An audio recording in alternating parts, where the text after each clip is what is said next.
chirombo chikutuluka mnyanja, ndipo adauza aneneri masulani roto. Adalephera aneneri adauza mfumu kuti mneneri Danieli adzamasula. Nebukadineza mfumu yayikuluyo inalota chirombo chikutuluka mnyanja, ndipo adauza aneneri masulani roto. Adalephera aneneri adauza mfumu kuti mneneri Danieli adzamasula. Danieli pomasula loto chirombo cha nyanga kumicho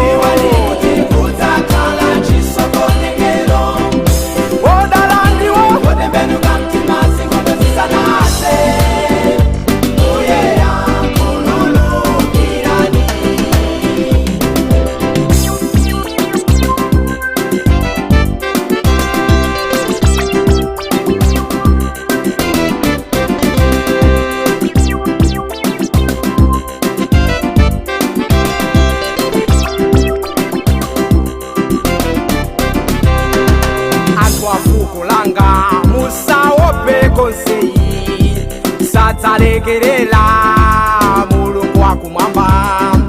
Limbikani mtima omwe muli a Khristu, chifukwa mitundu yaukirana ndithu mtendere padziko ayiwatha.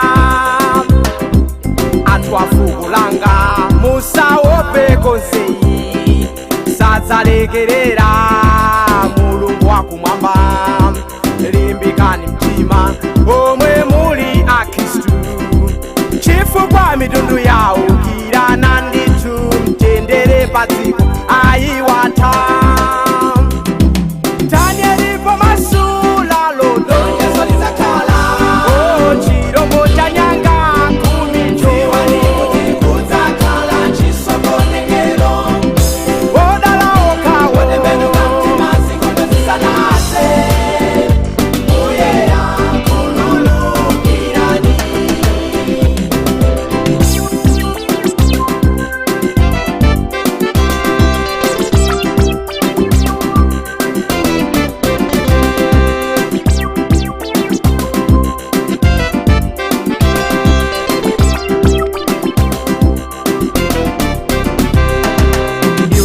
Farao olopang'ono nzeru ulibe, ufuna kulamulira dziko lonse lapansi.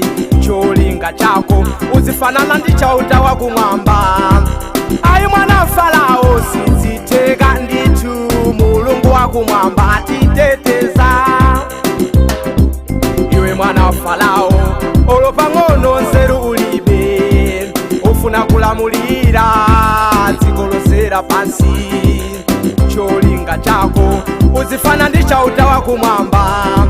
Ayi mwana Farao sizitheka ndithu, mulungu wakumwamba atiteteza.